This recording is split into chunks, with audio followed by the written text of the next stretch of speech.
bom dia a todas e a todos. Eu queria, primeiramente, agradecer a Deus, né, por estar nos permitindo estar aqui nessa manhã tão importante.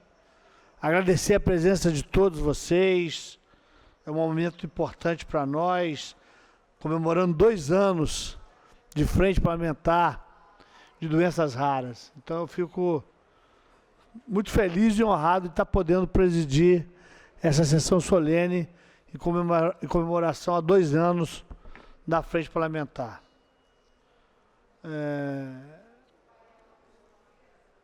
Estamos trabalhando muito, né? Toda a frente, incansavelmente, para a gente melhorar a qualidade de vida dos raros e seus familiares. Não é fácil, sabemos que não é fácil, que a tarefa é difícil, mas com a união de todos, a gente vem avançando e vamos avançar muito mais, não tenho dúvida disso. Então eu queria não só agradecer a presença de todos vocês, mas agradecer a luta conjunta, a união de todos. Às vezes a gente perde uma batalha, mas eu acho que no final nós vamos ganhar essa guerra. O Estado do Rio de Janeiro tem o privilégio de ser o único estado do Brasil de ter o estatuto da pessoa com doenças crônicas complexas e raras. Isso foi uma grande vitória, entre outros projetos de lei já aprovados e sancionados pelo governador, mas que precisa ser cumprido, né? Como o estatuto da pessoa idosa precisa ser cumprido, o ECA precisa ser cumprido, o estatuto da pessoa com doenças raras também precisa ser cumprido. Tem que sair do papel e ser cumprido. Mas vem avançando, não tenho dúvida disso, mas precisamos avançar muito, muito, muito mais. Eu queria convidar para se juntar a nós aqui nessa mesa o meu amigo, presidente da Febra Raras e da Casa Hunter, meu amigo Tony Dyer.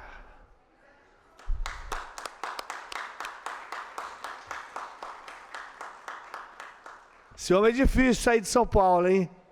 Tivemos uma luta grande, mas graças a Deus, obrigado pela presença.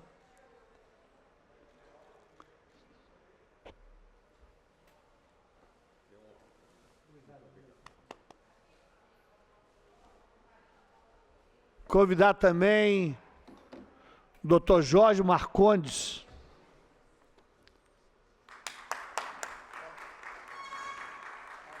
Ele é neurocirurgião, coordenador de pós-graduação em ciências cirúrgicas da UF e também um grande colaborador nosso aqui. Obrigado pela presença, Dr. Jorge. E ainda é esposo da Sélvia, viu?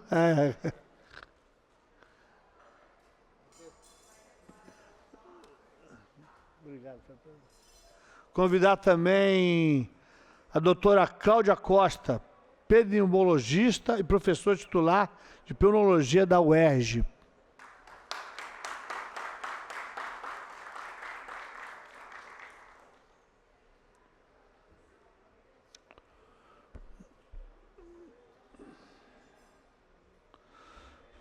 Gostaria também de chamar para compor a mesa Cristina Pena, coordenadora de doenças raras da Secretaria do Estado de Saúde do Rio de Janeiro.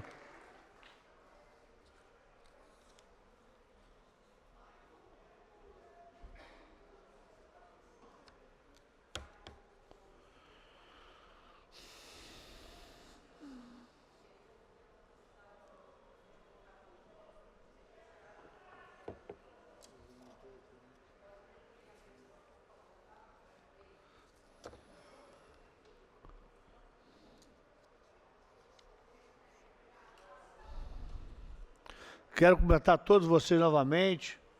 Um cumprimento especial ao meu amigo Rafael Thompson. Ele que foi um dos idealizadores para que essa frente parlamentar saísse do papel. Na época ele ainda trabalhava aqui na LERJ com o nosso presidente, Rodrigo Bacelar. E ele que me procurou e falou que a gente precisava construir essa frente parlamentar de doenças raras. E hoje nós estamos aqui comemorando 2 anos e a sua participação foi decisiva para que isso acontecesse. Muito obrigado, Rafael.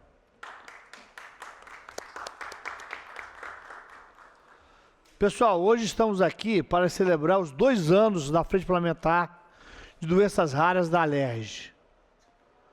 É um dia para agradecer a incrível parceria com vocês e com muitos outros que não puderam vir e que rendeu muitas conquistas, como o Estatuto da Pessoa Rara, o único estado do Brasil, novamente, a ter esse estatuto. É uma parceria que não tem fronteiras e não tem prazo de validade. A luta pelos direitos dos raros não pode parar, porque vidas raras não podem esperar. Por isso, para marcar os 2 anos dessa parceria, vamos hoje falar sobre os direitos não cumpridos das pessoas raras e também anunciar direitos que em breve vão sair do papel e virar realidade nos nossos estados. Então, eu queria também justificar a ausência também de um grande parceiro nosso, que é o Daniel Van Inston, que é advogado, pesquisador, e está conosco desde a nossa criação também dessa frente parlamentar, mas infelizmente não pôde vir por estar com Covid. Nós vamos agora passar a palavra para o pessoal da mesa, palestrar, falar com vocês, e cada um terá até 10 minutos de fala, porque no final nós vamos abrir a palavra para todos participarem também, quem quiser fazer uso da palavra, poder falar e explicar. Então, depois os que quiserem falar no final das falas da mesa, que se inscrevam com a nossa equipe que vai estar aí com papel para inscrição.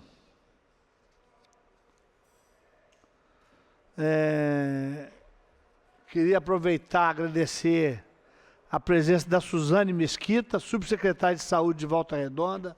Obrigado, Suzane, pela presença.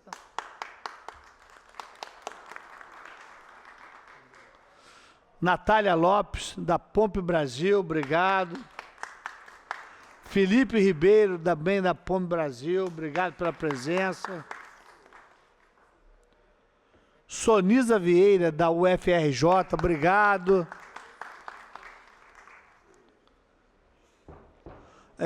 Lúcia Maggio, aqui assessora e representando o meu amigo e também um grande parceiro dessa frente, que é o deputado Marcelo Dino. Ele é o subcoordenador da frente parlamentar. O Marcelo é um grande parceiro, tá a gente sempre conosco aqui, então eu queria agradecer aqui a Lúcia. Transmita ao meu amigo Marcelo Dino o nosso cumprimento e nossos agradecimentos por essa parceria. Maria Débora Mendonça, representando aqui a OAB do Rio de Janeiro, obrigado. Patrícia Benedetti, da PAI do Rio, também obrigado pela presença.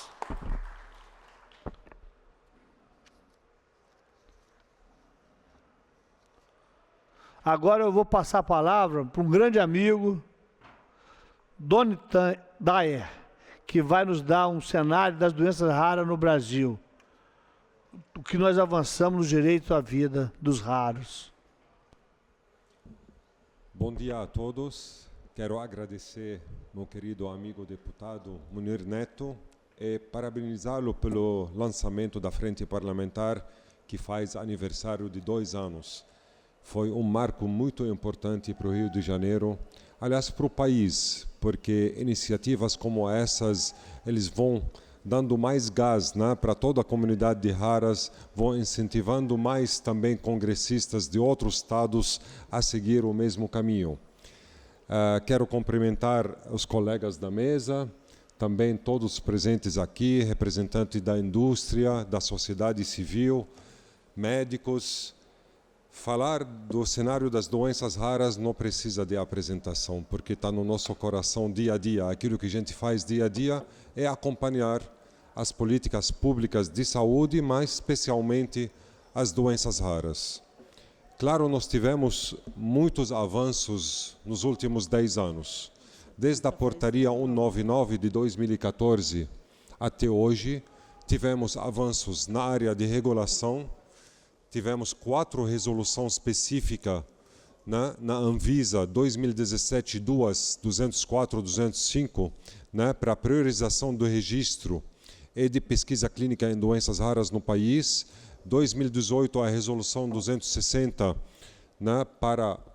que ela foi específica para as terapias avançadas, e 2019, a 338, em fevereiro 338, que colocou critérios para registros de tratamentos de terapias avançadas no nosso país.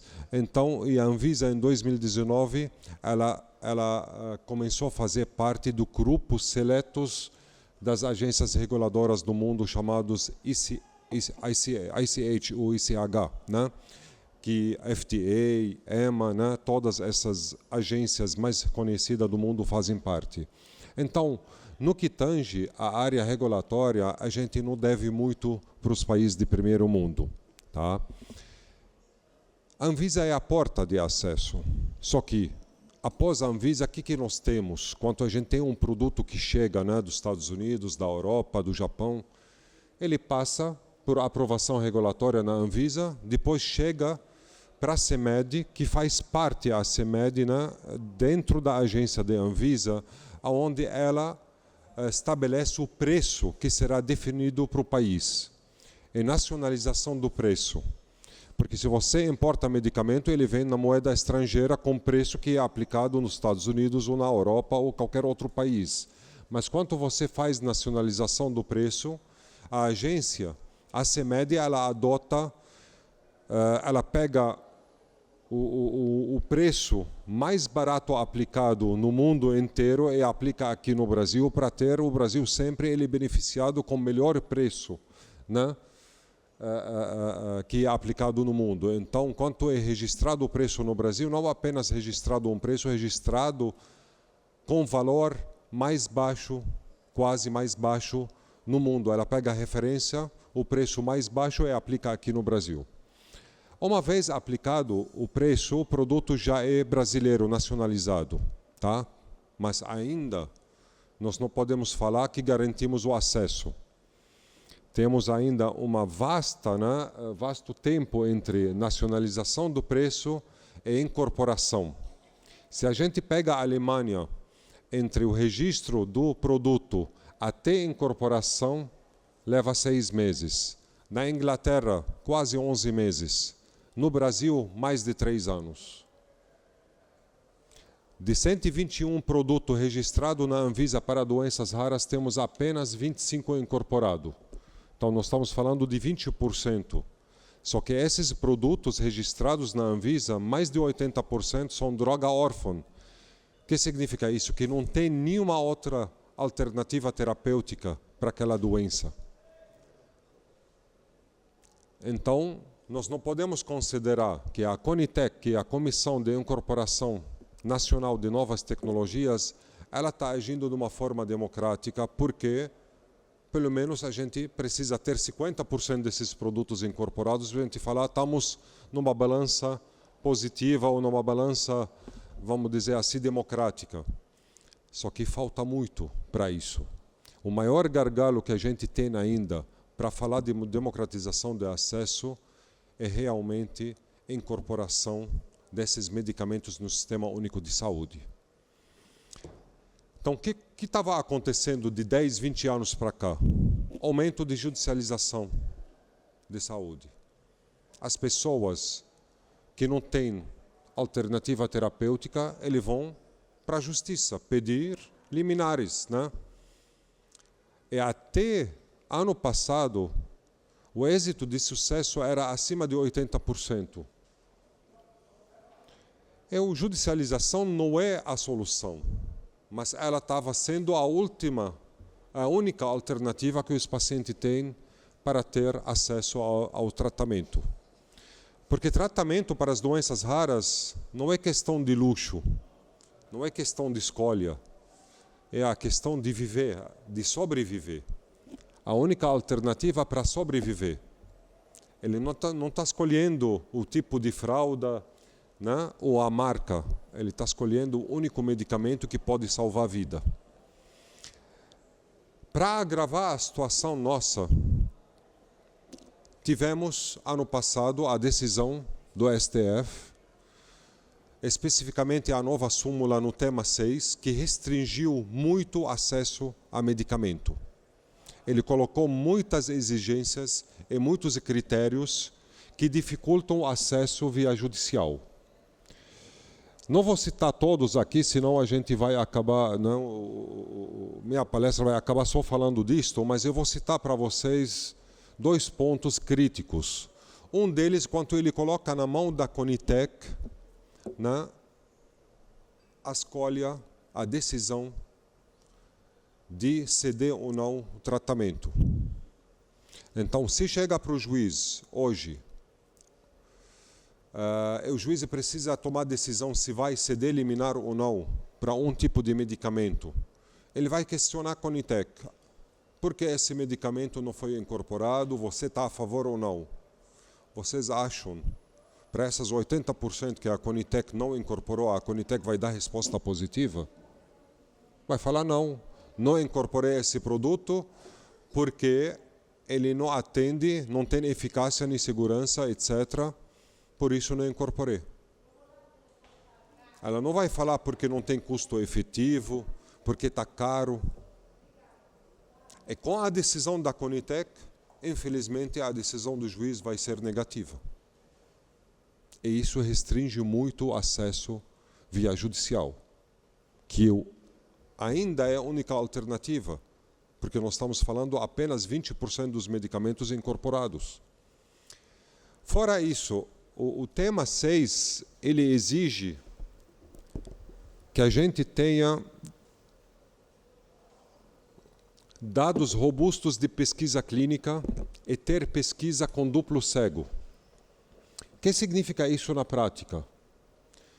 Significa na prática que se você tem fase 2, 20 pacientes, né, 10 vão tomar o medicamento e 10 vão tomar placebo. Tá certo? Até falando dessa forma, normalmente, todo mundo acha que é normal. Qual o problema, né, no início 10 tomar placebo? Eu vou dar exemplo de terapias que já existem no mundo, para não acharem que a gente inventa terapias. Para uma doença ultra rara de 200 pacientes no país, eu vou citar um tratamento que tem no Japão hoje, intraventrículo cerebral. O que significa isso? Que o médico tem que furar o crânio do paciente para poder colocar o medicamento via um catéter ou maia para chegar ao sistema nervoso. Tem que fazer 2 furos. Imagina falar para as mães, nós vamos furar a cabeça do teu filho, 2 lugares, colocar um catéter, mas vamos injetar um placebo. Então, para 20 pacientes que vão participar de um estudo clínico fase 2, 10 tem que furar a cabeça deles. Em primeiro lugar, a Comitê de Ética não aceita isto. Eles nem tiveram, o bom senso de consultar a Comitê de Ética, nem de explorar como funciona o duplo cego nas doenças raras ou ultra raras, nem como funcionam as novas terapias. O pior, quem julgou isso e determinou isso é o STF. Ninguém consegue acima do STF. Ninguém consegue mudar isto. Mas o que nós estamos fazendo hoje para tentar mudar essa realidade? Nós temos 2 projetos de leis, a Febraharas atuou no Congresso e tem 2 projetos de leis, um no Senado, um na Câmara dos Deputados, para poder garantir o acesso sem esses critérios tão absurdos.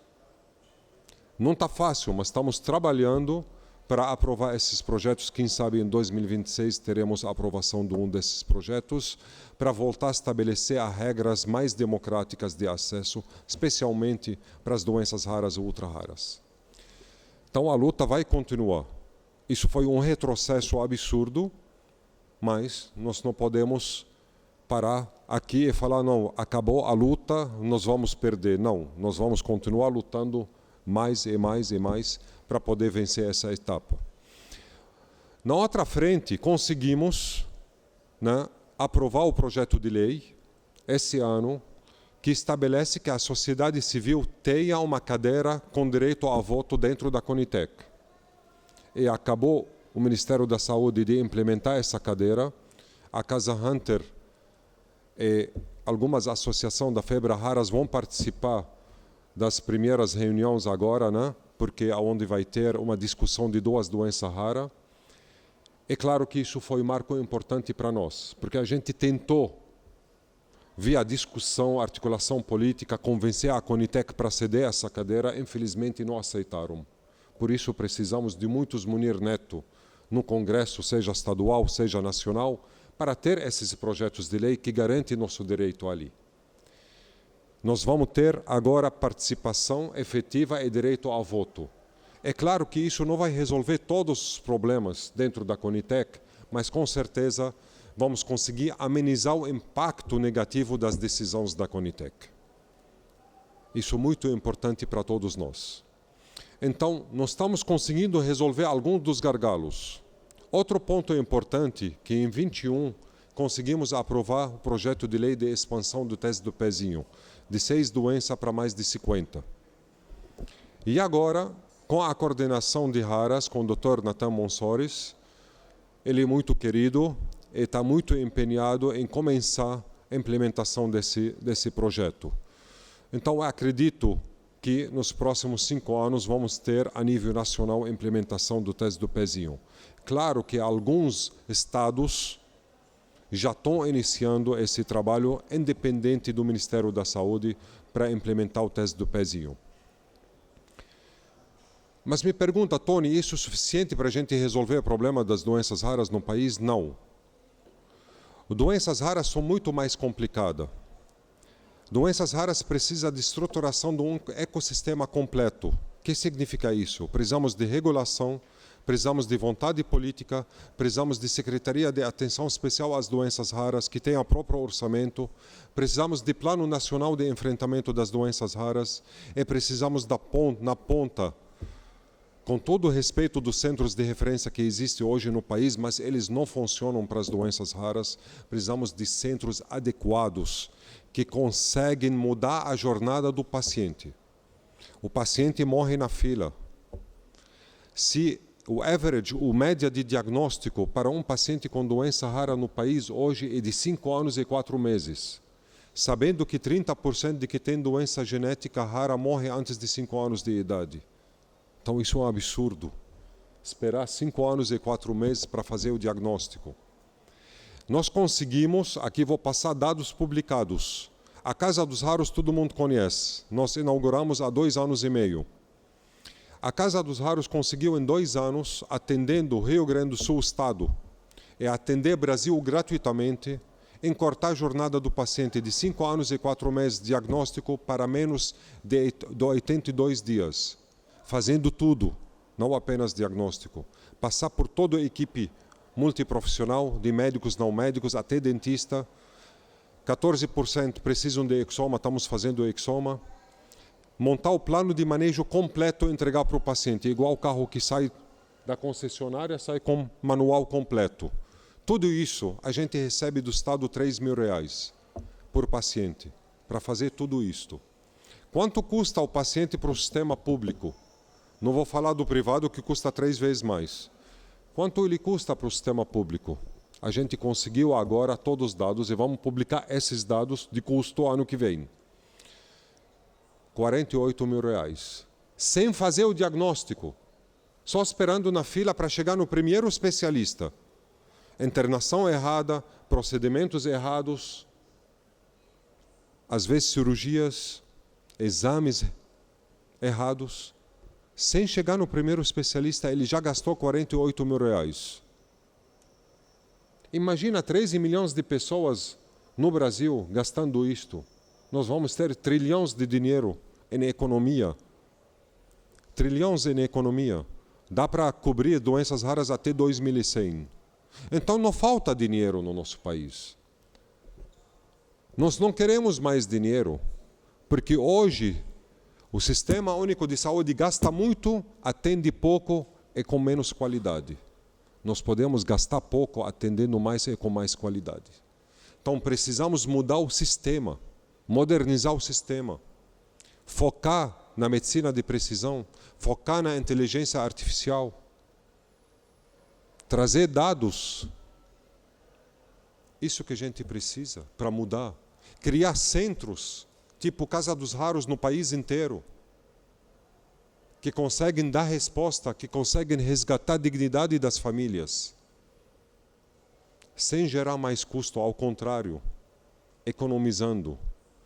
Porque nosso sistema de saúde hoje, que a gente fala, a gente se gaba para o mundo inteiro.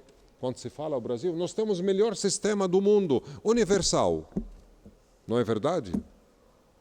Único do mundo universal, mas ele é muito contraditório, eu vou falar por quê.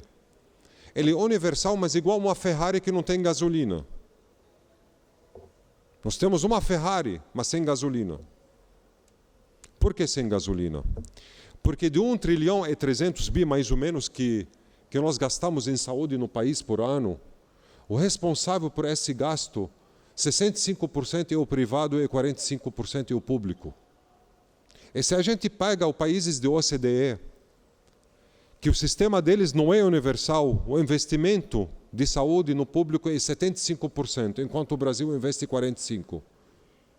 Só que o Brasil quer dar para todo mundo, tudo. Até se vem um argentino que vocês gostam muito e cai aqui, nosso sistema atende ele gratuitamente.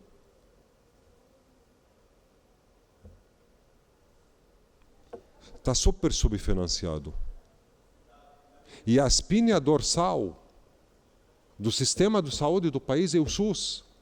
Porque a alta complexidade, ela está no SUS. Até que tem convênio, melhor convênio, quando precisa de transplante ou de medicamento de alto custo, 90% vão para o SUS.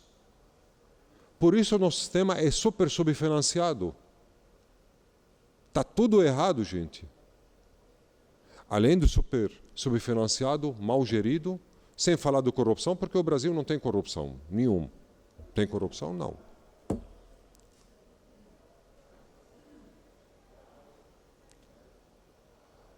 As falhas estão escancaradas. E hoje nós temos a maturidade. Quando falo nós, a sociedade médica, Congresso Nacional, sociedade civil, todos gestores, todos já têm a maturidade de entender os desafios enfrentados pela comunidade de doenças raras e como nós juntos podemos construir algo melhor, um modelo melhor. Esses hospitais grandes que temos no país não vão funcionar mais daqui 10, 15 anos. Eu vou explicar também por quê. Porque todo mundo reclama, seja o público, seja o privado, que estão gastando muito. Nós estamos vivendo muito mais hoje. Eu li um jornal de 1905 que fala: um ônibus desgovernado entra numa casa de uma velhinha de 42 anos. Hoje, para ser considerado velho, tem que passar de 80, 70, 80 até 90. Daqui 20 anos, velho acima de 100. Já nasceu que vão viver, já estão nascendo que vão viver 150 anos. Só que hoje a gente está vivendo muito só sem qualidade. Está aumentando muito as doenças crônicas e outras doenças. O câncer está aumentando, diabetes está aumentando, pressão alta está aumentando. E isso está fazendo o quê? Está fazendo que o sistema público e privado fique inchado. E vai colapsar com o tempo. Qual é a solução? Doenças raras. Lá vem Tony falando, puxando o saco das doenças raras, desculpa a palavra. Mas como doenças raras? Porque doenças raras são as doenças, maioria delas genéticas. Eles, através das doenças raras genéticas que a gente tem hoje, aquilo chamado medicina de precisão. É através da medicina de precisão a gente vai chegar na medicina de prevenção, para a gente viver mais com qualidade. Sem medicina de prevenção a gente não vive mais com qualidade. Eu tive uma pequena aula com a nossa doutora, que está aqui, sobre o genoma, sobre o trabalho. Esse é o futuro, sequenciamento genético, genoma, só que precisamos capacitar. Temos menos de 500 especialistas no país que conseguem interpretar um sequenciamento genético. Eu citei para ela que todo mundo ficou sabendo do caso da Angelina Jolie, né? Porque ela é famosa. Ela fez um sequenciamento, descobriu que ela tem um câncer hereditário da mãe, que ela pode ter um câncer hereditário, ela tirou a mama antes de ter o câncer. Isso que é a medicina de prevenção. Só que a gente pode fazer com recém-nascidos, para ter um plano de vida com qualidade. Hoje você toma para dor de cabeça 1 grama de Novalgina. Eu também, ele também. Talvez 1 grama não funciona para você. Talvez precisa de 3, 1,5, ou talvez nem Novalgina funciona para você. Então, futuro próximo, a gente vai ter... Não vai ter mais hospitais grandes que tratam todos os tipos de doenças. Com 700 leitos, 1.000 leitos, isso não vai existir mais. Vamos ter hospitais menores que tratam grupos de doenças pela caracterização dessas doenças de uma forma muito mais precisa no diagnóstico e muito mais eficaz no tratamento, aquilo que é chamado terapia-alvo.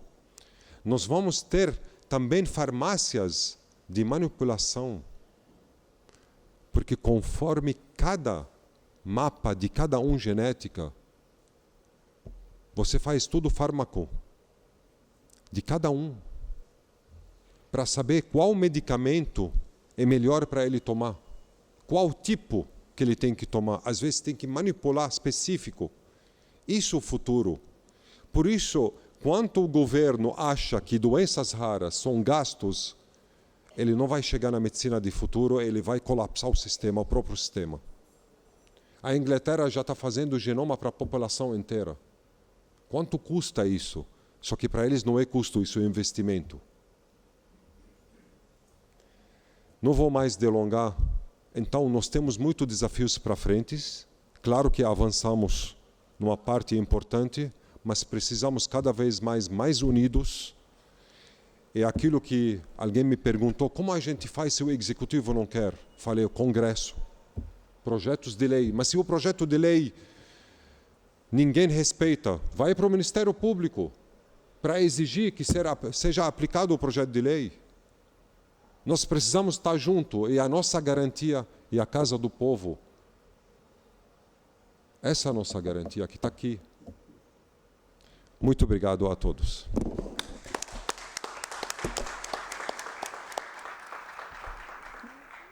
Obrigado, amigo Tony.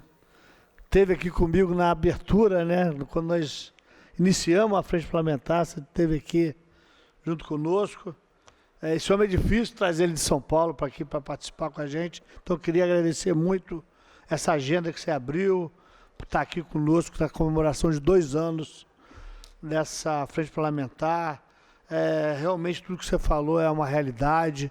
A questão dos remédios é um travo grande que acontece. Temos que lembrar sempre a questão do diagnóstico precoce, né? As pessoas que nascem com doenças raras, a maioria das 30% vem a óbito até os 5 anos de idade por falta do diagnóstico precoce. Isso aí tem que acabar no Brasil, né?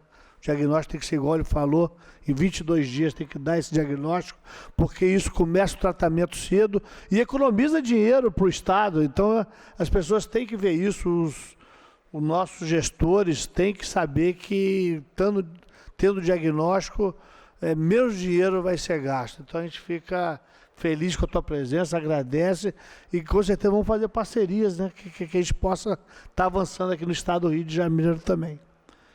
Muito obrigado. Eu queria aqui registrar a presença da minha amiga Iohama Estina, que é uma atriz e também divulga a Frente Parlamentar, uma grande parceira da Frente. Obrigado, Iohama, pela presença. Também a comissão da OAB, que eu já falei, mas está aqui a comissão da OAB de doenças raras. Obrigado pela presença. Nesse momento eu vou passar a palavra à doutora Cláudia, especialista em doenças pulmonares, inclusive doença pulmonar idiopática. que é uma doença rara que vai falar sobre o direito do tratamento. O pessoal aqui questionou, né? Doutor, um paciente seu com essa doença rara, que tem acesso ao tratamento, a toda a linha de cuidado, tem a mesma jornada que o paciente que não tem seu direito ao tratamento respeitado? Então, isso é uma pergunta que nós já sabemos a resposta, mas é importante que a senhora está conversando conosco. Muito obrigada. Eu gostaria de pedir para apresentar, eu trouxe uns slides para apresentar rapidamente, eu não sei se o pessoal consegue... já está colocando ali.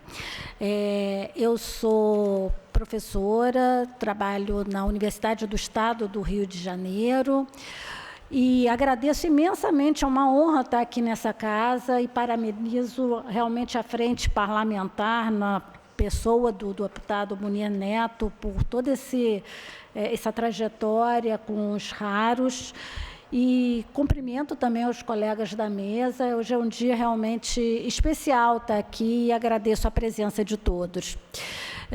Eu gostaria que passasse o próximo slide. Essa daí é a minha equipe, a gente trabalha na Policlínica Universitária Piquet Carneiro, ali perto da Mangueira, faz parte da Universidade do Estado, pode passar. Esse é um ambulatório que a gente tem, pode passar o próximo, desde 92, e pediram para eu falar um pouquinho da fibrose pulmonar idiopática. Ela trata-se de uma doença pulmonar, é uma doença do interstício pulmonar. O que é isso? Quando a gente fala em pulmão, a gente pensa muito nas vias aéreas, né? Aqueles, por onde passa o ar, né? E aí nós temos doenças muito mais prevalentes, que são a DPOC, a asma, que são as doenças que obstruem essa passagem de ar.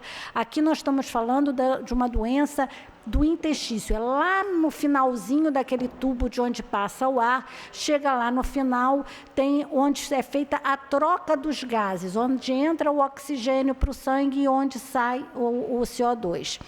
Essa doença, ela vai fibrosando o pulmão. O que é fibrose? Quando a gente cai, às vezes se machuca e tem uma cicatriz, a pele ali fica um pouco mais dura, aquilo é uma fibrose. Então, imagina isso no pulmão, que é um órgão que precisa de elasticidade. Ele vai ficando mais duro, vai fibrosando, então a pessoa vai tendo, aos poucos, cada vez mais falta de ar. Tá? Então, a fibrose pulmonar intersticial, ela é uma doença crônica, ela é irreversível, porque vai fibrosando e aquilo não volta atrás, e ela é sempre progressiva. A sobrevida desses pacientes, se eles não forem, né, diagnosticados nem tratados, eles demoram cerca de 3 a 5 anos. Essa é a vida, é o natural, né, da história dessa doença. E o paciente vai morrer de insuficiência respiratória. Pode passar o próximo, por favor? Essa doença, ela acomete pessoas acima de 60 anos. E eu trouxe esse exemplo porque muitas das vezes a gente lembra de uma outra doença rara, que é a fibrose cística, que acomete crianças. E aqui eu estou trabalhando no outro extremo, mostrando que pacientes idosos também podem ter doenças raras. Ela acomete mais os homens que as mulheres. Tem uma relação com o tabagismo, mas nem todos os pacientes que têm a doença fumaram. E também tem uma história familiar de doença intersticial, ou seja, a gente sabe que tem uma genética envolvida nisso, essas pessoas são mais suscetíveis e, dependendo do ambiente que elas vivam, vão desenvolver essa fibrose. Pode passar o próximo, por favor? Ela é uma doença que aqui eu trouxe, acho que desconfigurou um pouco, né? Mas é para mostrar que ela... Em vários países do mundo, a gente já sabe que ela ocorre numa frequência mais ou menos de 17 para cada 100 mil habitantes, que no Brasil, inclusive, essa prevalência ela foi vista, foi analisada pelo nosso grupo. Pode passar o próximo. Isso ocorre no restante do mundo. E ela tem um alto impacto, porque nós estamos lidando com pessoas acima de 60 anos, que podem já ter outras morbidades, que já têm outras lesões pulmonares, que muitas das vezes precisam já entrar em oxigênio, enfim. Então, quando a gente tem esses pacientes, eles declinam rapidamente na qualidade de vida. Pode passar o próximo, por favor. Então, pode passar, por favor. O curso clínico que a gente vê, aquele em laranja, seria o decréscimo, o caimento de uma função pulmonar em pessoas sem a fibrose pulmonar. E nós temos um caimento da função pulmonar muito mais rápido, do volume do pulmão, em pacientes que têm a fibrose pulmonar. Então, o que a gente tem que fazer é, logo que a gente faz o diagnóstico, usar um medicamento para fazer com que aquela queda seja mais próxima do normal. A gente não consegue normalizar, mas a gente consegue, com tratamento, fazer com que ela fique próxima, mais próxima do normal. Pode passar o próximo. Esse aqui, pode passar de novo. Esse aqui é uma imagem que traz o impacto de um diagnóstico de câncer de várias etiologias, e no azul mais escuro, a FPI.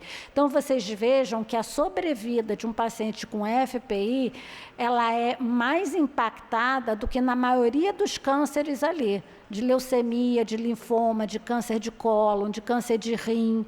A sobrevida é menor nos pacientes com fibrose pulmonar. Só perde para câncer de pulmão e pâncreas, que a gente sabe que a sobrevida realmente é muito pior, tá? Pode passar o próximo. Bom, esse aqui é dado de uma literatura brasileira. Quanto tempo um paciente demora esperando para chegar à sala de espera de um especialista e fazer o diagnóstico? Cerca de 1 ano.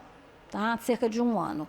Então, isso ocorre por várias razões. Primeiro, porque a doença ela vai ocorrendo de forma insidiosa, né? O pulmão do paciente vai fibrosando pouco a pouco, então o paciente vai tendo falta de ar muito lentamente. Às vezes ele acredita que é por causa da idade mesmo, porque ele fumou, por causa da doença cardíaca que ele tem, porque ele está no sobrepeso, ou por, enfim, porque está estressado, etc. e tal. Até ele se dar conta que aquilo não é normal e começar a procurar um diagnóstico mais certeiro, isso já demorou um certo tempo aí. Então, tem uma baixa suspeita diagnóstico.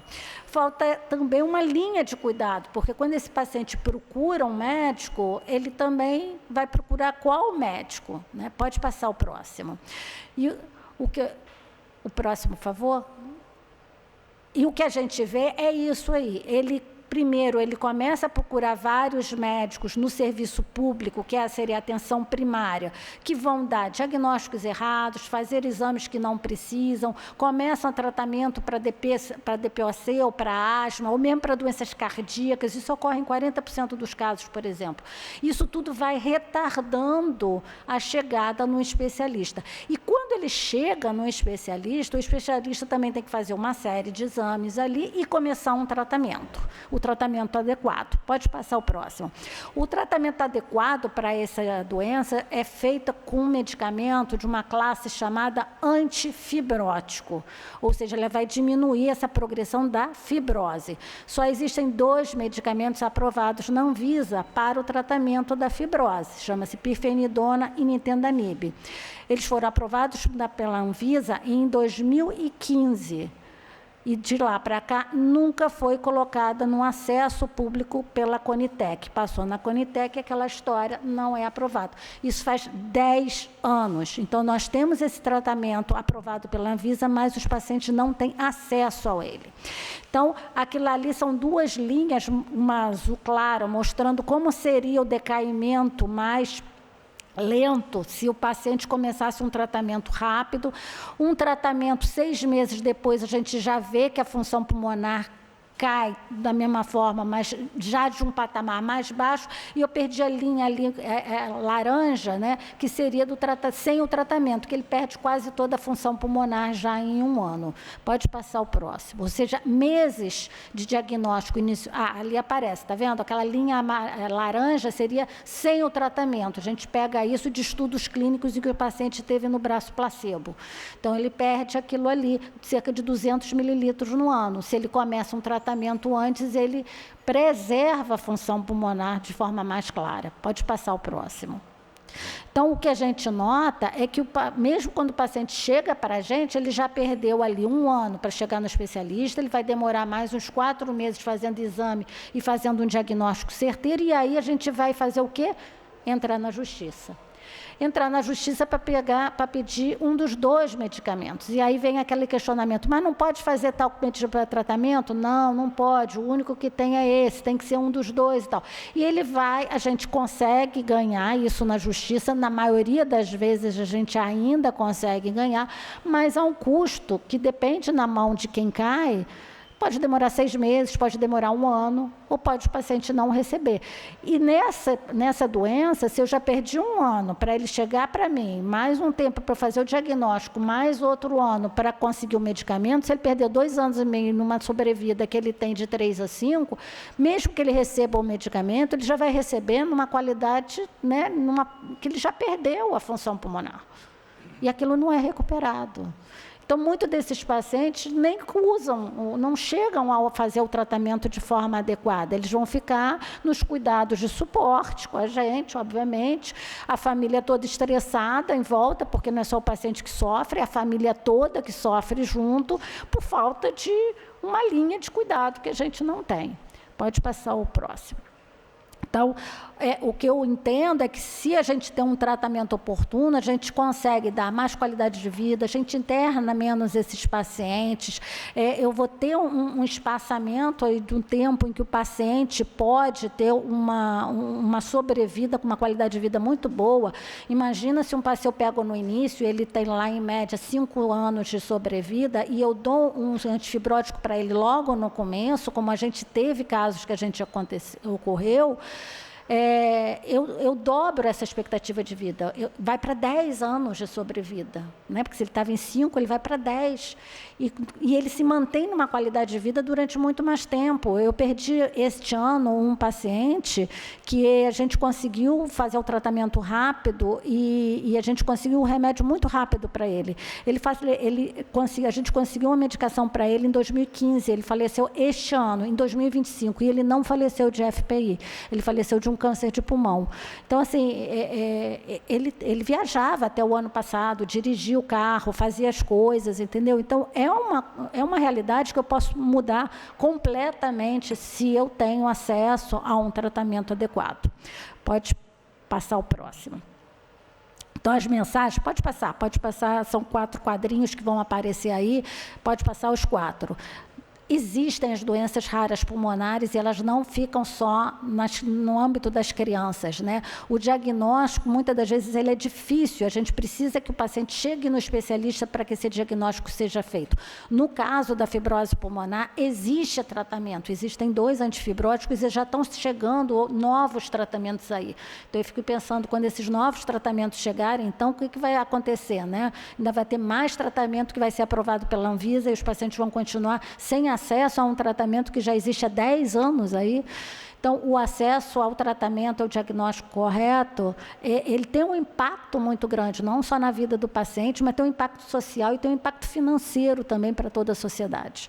Então, eu me coloco à disposição, esse é o meu e-mail, se alguém quiser fazer depois contato comigo, para a gente trabalhar numa linha de cuidado para esses pacientes, estarei à disposição. Muito obrigada.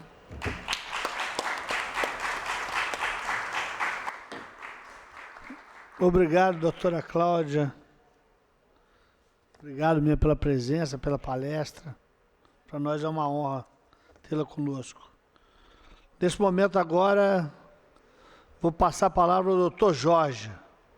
Doutor Jorge, agora é a sua vez. Eu venho acompanhando sua jornada por verbas para financiamento, sua jornada para adquirir verbas, né, para financiamento de uma pesquisa pioneira no mundo para tratamento de pacientes raros com cavernoma cerebral.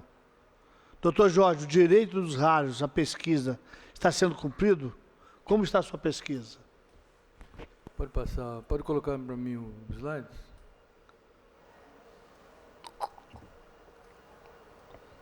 Pode colocar?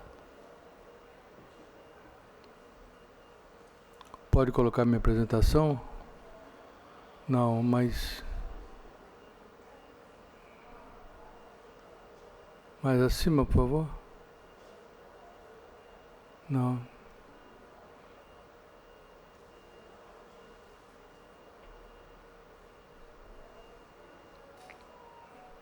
Bom, obrigado pela apresentação, Munir Neto. A apresentação de ambos os predecessores, né? Foi muito boa, especialmente a do Tony, muito boa. Mas eu queria falar sobre, pena que não está conseguindo mostrar tudo, eu queria falar sobre as pessoas que me ajudaram nessa estratégia.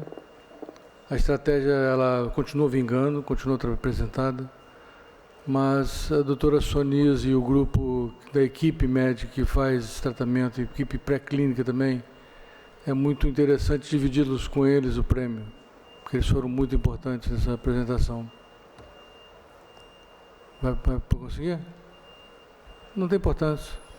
Bem, o que eu vou apresentar para vocês é um caso de que o Tony não mencionou. Nós somos relevantes para a sociedade brasileira? A doença rara é relevante ou não, socialmente falando? E nós temos uma experiência ruim com um projeto que parecia que tinha o nosso nome, a nossa marca, o projeto que ele mostrou ali agora, não é para poder mostrar mais nada. Um projeto que o DECIT, junto com o CNPq, publicou um edital em 2024. Um edital que tinha o nosso nome, tinha o sobrenome, tinha tudo que nós poderíamos esperar de um projeto e esperamos que era a nossa hora, esse projeto aí. E o eixo temático do projeto, infelizmente tem uma animação que não está aparecendo, o eixo temático 2 era doenças raras. Então, um projeto para pré-clínico, não era clínico, pré-clínico para doenças raras, e nós entramos nesse eixo temático, e depois do eixo temático, estou me confundindo um pouco. Deixa aí, por favor. Tinha a linha 2, que era o desenvolvimento de medicamentos, novos medicamentos. Nós já tínhamos esse medicamento. Isso que é interessante. Por que nós não somos relevantes? Nós tínhamos um medicamento que foi mostrado ao... Tá bom. Pode passar o próximo depois desse? O eixo temático 2, nós entramos nesse eixo temático. Esse eixo temático é importante salientar que você podia gastar entre 50 e 6 milhões. Ele podia custar entre 50 mil e 6 milhões. O nosso projeto todo alinhavado custava R$1.500.000, não era custoso. Nós já tínhamos a droga foi testada na UFRJ, e é impressionante que o Dr. Marchuk, da Universidade da Duke University, que nós pedimos para entrar conosco no projeto, ele viu as imagens da cultura do VEC, ele viu as imagens das células que estavam sendo modificadas pelo nosso medicamento, e ele imediatamente falou, isso é muito importante.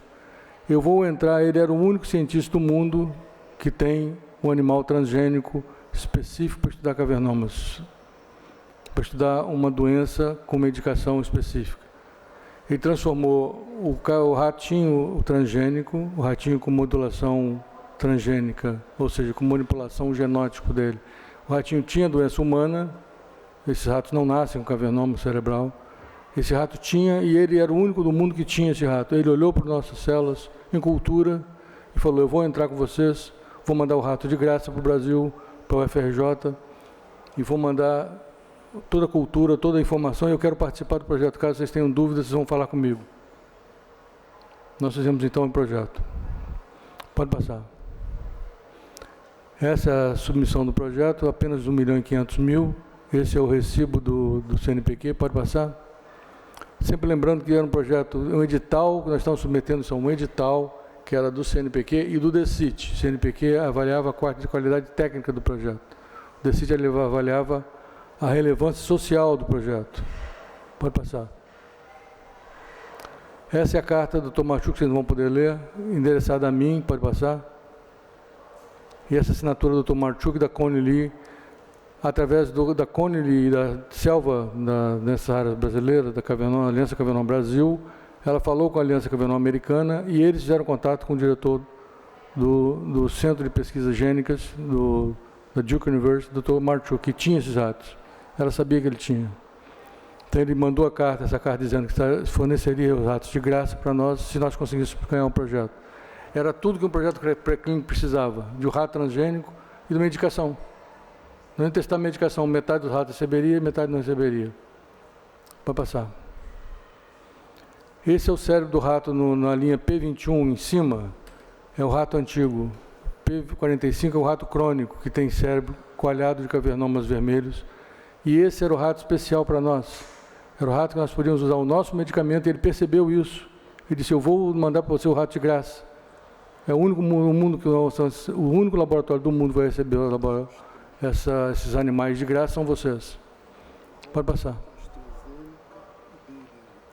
Essa imagem que nós tínhamos, que o Dr. Marchuk fez com que ele dedicasse tempo a escrever um documento e mandar para nós os ratos. O controle está ali, escrito controle. O rato, então, ele é estimulado, o rato não, as células em cultura, células ovex humanas, são estimuladas a perderem o CCM3, um dos genes, e fica completamente diferente, e volta ao normal com o Lasbio 2065, que é a droga que foi criada por nós na UFRJ. Vocês veem que o primeiro e o último são muito parecidos, porque voltou ao normal. Ele, quando viu isso, falou, essa é uma droga muito interessante. Vai passar. Essa é a equipe toda, com o Dr. Marchuk em segundo lugar, a doutora Sonisa, que está aqui conosco, e vários outros pesquisadores de renome, que participaram desse projeto e construção dele. Pode passar. Pode passar.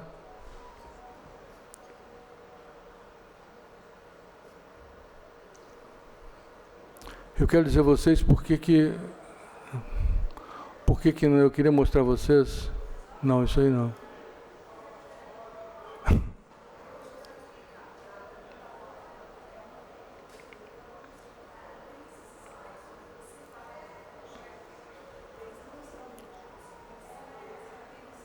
Tá bom, eu vou explicar a vocês. Esse projeto, vocês entenderam que é um projeto de uma medicação que nós já tínhamos desenvolvido há anos e não conseguimos de jeito nenhum fazer um estudo pré-clínico, que significa ter ratos, animais normais ou transgênicos. E esse professor dos Estados Unidos tinha um animal transgênico com a doença que ele desenvolvia cronicamente, para que você pudesse dar o remédio e verificar quem recebeu o remédio e quem não recebeu, se desenvolvia ou não a doença. Esse rato desenvolve o cavernomo ao longo do tempo. O cavernomo raro. Dr. Marchuk é esse de azul no meio, Universidade Duke University. E o doutor, que infelizmente faleceu, o Dr. Carlos Mansur, foi quem desenvolveu o remédio. Ele faleceu há um ano atrás, infelizmente, aqui no Rio de Janeiro. Todos os outros são colaboradores, Sonisa, está do meu lado ali da Unirio, da UERJ, da Universidade de Tübingen, Dr. Carlos Tatagiba, lembra do Tatagiba? Esteve conosco na inauguração do projeto. Todos eles participaram. A Connie Lee conversou com Marchuk, e Marchuk, devido à presença da Connie Lee, a importância dela, disse, vou mandar os ratos para eles. Porque ele viu no Zoom comigo o resultado dessa droga. Enfim. Não, mas... Bom, os dois pontos determinaram a crítica da relevância social. Vocês terem ideia, não estou conseguindo passar aqui o slide, o CNPq deu 8,89 para a nossa proposta, nota 9. Eu recebi de CNPq a recomendação de que o projeto deveria ser aceito. Tecnicamente, ele estava perfeito. Nós tínhamos, inclusive, a terceira maior população de cavernômidos do mundo. A Selva consegue organizar isso, e nós temos a terceira maior população, coorte, do mundo. Nós tínhamos tudo para fazer o projeto andar. Tem um medicamento, tinha os ratos pré-clinicamente, e tínhamos a segunda fase, que eles criticaram muito. E a segunda fase, com os pacientes? Nós temos pacientes, temos 89, temos a terceira maior coorte do mundo para fazer o estudo andar. Eles disseram que isso não era possível. Não consigo...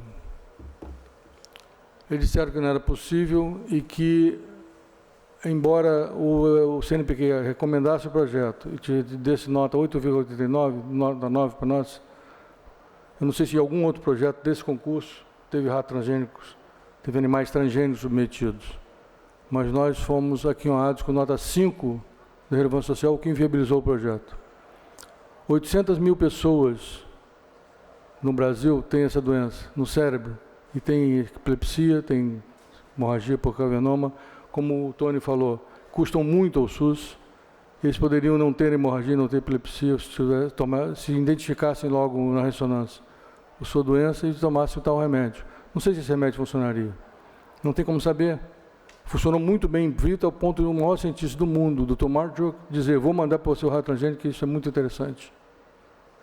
E ele mandou isso uma carta para o CNPq. Independente das questões que eles levantaram, da relevância ou da irrelevância social que teria um paciente raro, nessa situação, nós respondemos todas as questões deles de cabo a rabo. Respondemos claramente cada questão. Dissemos qual é o projeto, o que vai fazer depois, a fase secundária. A fase secundária é o projeto clínico. É pegar as pessoas e elas vão receber também. Vão fazer um projeto clínico, um trial clínico, vão receber o seu consentimento para assinar e vão tomar um remédio ou não tomar um remédio. Vamos ver se as pessoas vão desenvolver cavernomas ou não, ao longo de 3, 5 anos. Mas isso é um projeto que o mundo inteiro está esperando. Não tem remédio para essa doença no mundo. Não tem nenhum medicamento que trate cavernoma cerebral no mundo inteiro. E eu estava com um grupo que realmente dominava o assunto e que queria participar, mas eles disseram que não tinha relevância social e eliminaram o projeto das questões do projeto do edital. Foi realmente uma coisa assim absurda. E a relevância social se sobrepôs de tal forma à relevância técnica que eliminou um projeto que poderia o Brasil ter, segundo Marchuk, não é segundo eu.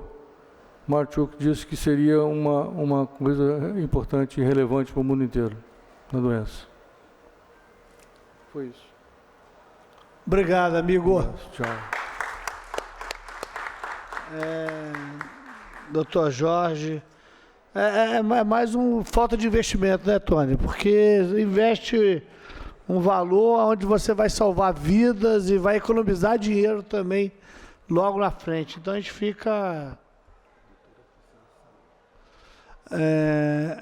fica muito triste com essa realidade do Brasil e no estado do Rio de Janeiro, quando coisas mínimas a gente consegue salvar milhares de vidas. A doutora Cláudia vai ter que se ausentar. Obrigado, doutora, pela presença. Desculpa, tem uma banca agora, tá? Obrigada. Foi um prazer enorme. Obrigado, nós é que agradecemos a presença.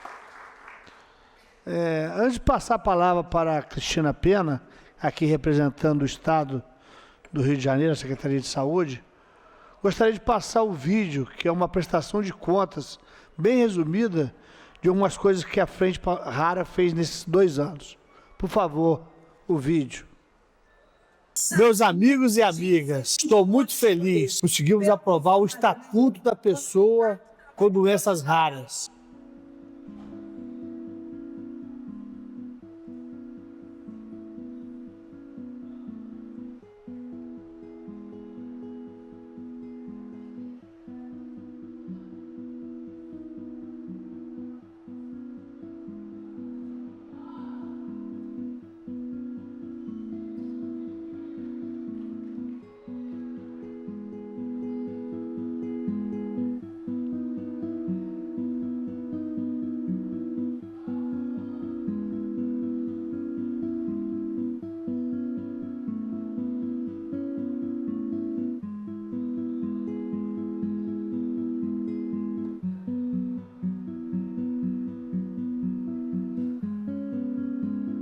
Um momento importante para mim nesse 2025, com a Frente Parlamentar de Doenças Raras, foi março de 2025, no qual eu tive a honra de participar da mesa que falava sobre a mulher rara e o mercado de trabalho.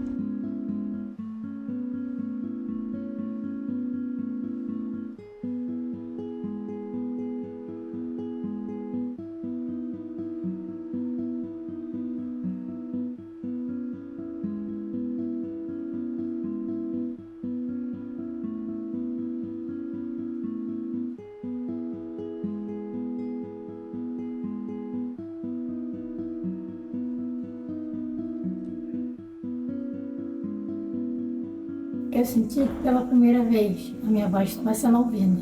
E você se sente parte de uma comunidade muito maior. Você se sente mais forte porque você sabe que tem pessoas que estão ali lutando e batalhando com você. Obrigada por dar vez e voz aos pacientes raros. Tenho certeza de que essa frente lutará incansavelmente do diagnóstico precoce, do tratamento e da garantia de cumprimento do nosso estatuto.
Até me emociono com esse vídeo. Eu acredito que todos vocês ouvimos aqui coisas muito importantes sobre direitos dos raros. Nosso gabinete já está trabalhando em novos avanços e o que ouvimos aqui é dever de casa nosso. E constatamos o que os raros e familiares sabem muito bem. A vida do raro depende da união do Estado, do município e dos poderes legislativo, executivo e judiciário. Muitas vezes até de todos ao mesmo tempo. É uma jornada, sem dúvida, angustiante. Então, volto a repetir, é preciso uma união entre todos os poderes públicos e a sociedade civil, sem fronteiras geográficas e sem burocracias, para que haja avanços sustentáveis e contínuos. E temos novidades aqui no estado do Rio, cujo governo tem sido um grande parceiro nessa luta. Um grande avanço no âmbito dos cumprimentos dos direitos está em curso. Nesse momento, eu convido a minha amiga Cristina Pena para contar para a gente as novidades que vem por aí. Cristina.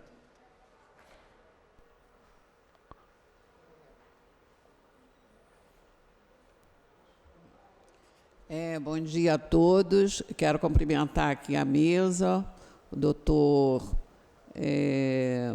Jorge Marcondes, o nosso deputado e incansável nessa luta, o deputado Munir, o nosso amigo, que já virou amigo, porque como ele já chama ele de amigo, também vou chamar, o Tony, né, que é o representante aqui da Casa Huntley e da Febraharas.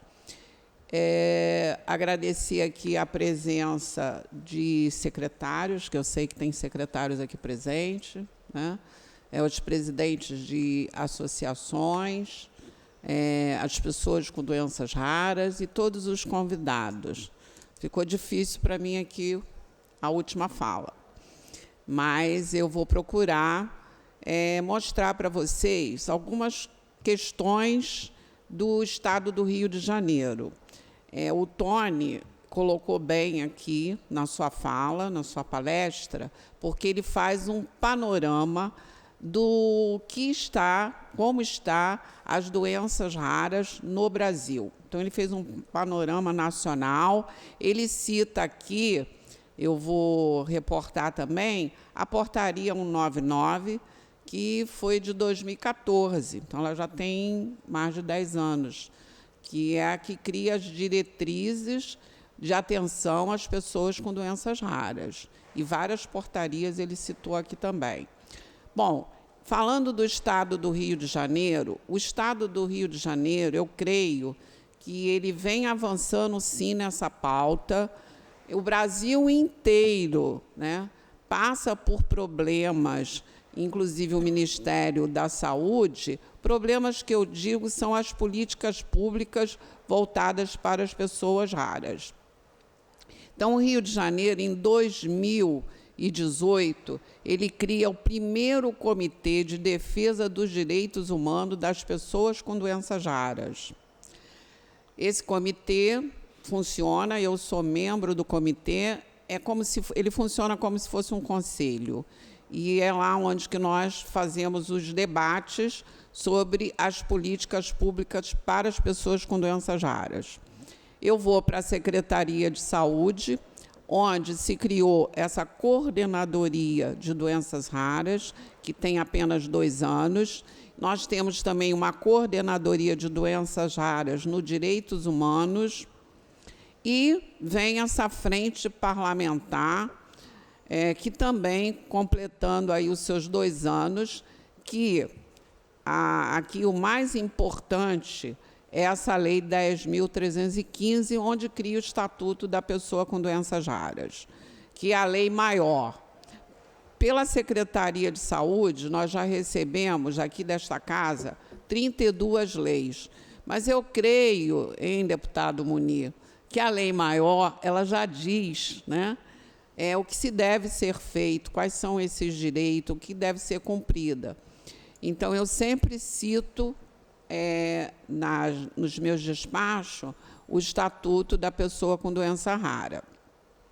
Então, existe também no Rio de Janeiro uma força grande, que é a Aliança Rara Rio, da sociedade civil, que eu vejo também no Rio de Janeiro. A gente trabalha em conjunto, sociedade civil, poder legislativo e o poder executivo. É dessa maneira que nós vamos realmente construir as políticas públicas e fazer com que essas políticas realmente funcionem.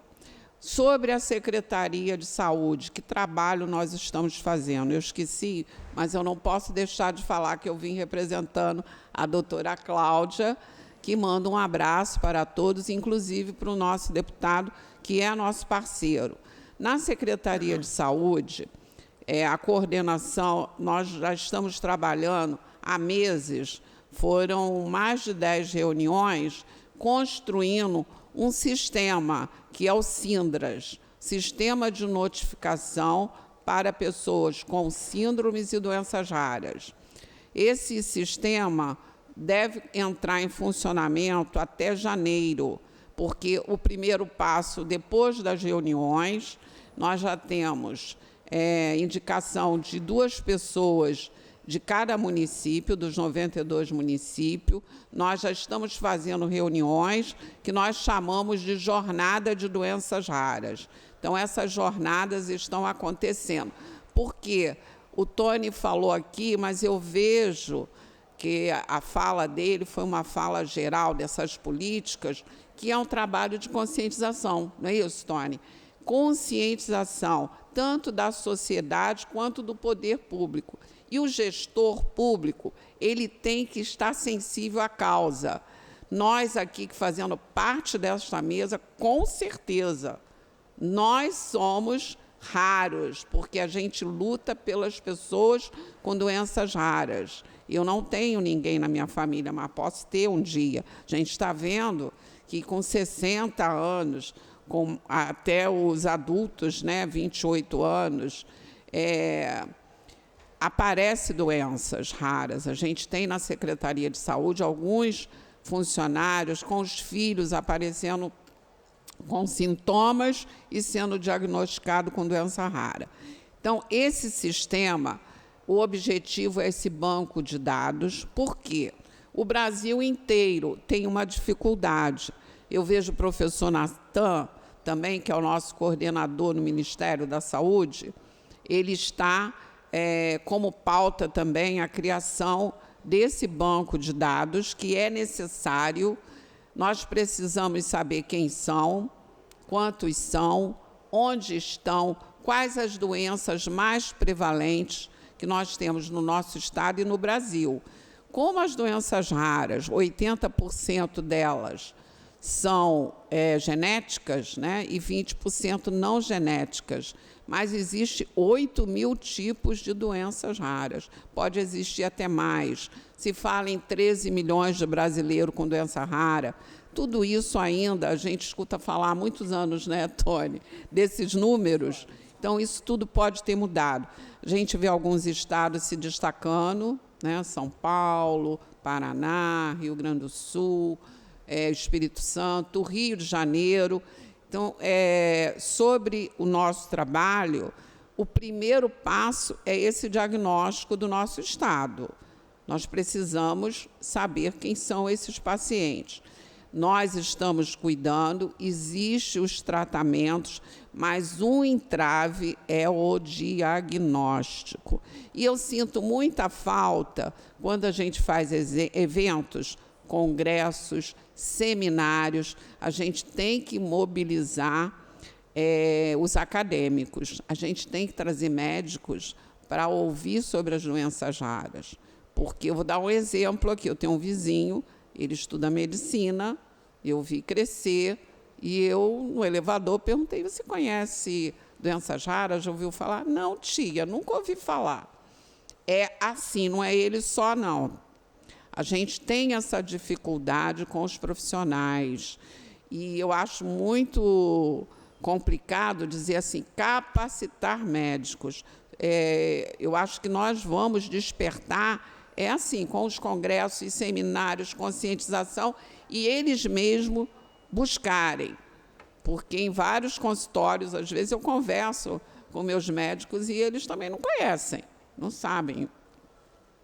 Então, além desse sistema, nós estaremos agora, tudo isso agora para o início do ano, se Deus quiser. Nós temos a linha de cuidados da epidermose bolhosa, que vai ser publicada, e o nosso polo da epidermose bolhosa. Mas se hoje vocês perguntarem quantos pacientes nós temos, são números assim. Eu comecei conversando com a associação, ela me forneceu, ano passado, 64 casos. Já conversei com uma indústria farmacêutica, são 130. Não sabemos, pode ser mais. E uma observação também é que existem famílias em alguns municípios, famílias inteiras com a epidermose, sendo que a epidermose a gente tem 4 tipos. Então, essas famílias é a epidermose mais leve. Doenças são inúmeras. A gente vê que a dificuldade é grande. Esse diagnóstico é necessário. O Rio de Janeiro também teve um desafio, ampliou o teste do pezinho, o governador bancou essa parte que ele ampliou, de 7 para 54 tipos. Hoje a APAI faz esse trabalho. Então, a APAI mesmo vai fazer o primeiro seminário de doenças raras lá na nossa secretaria.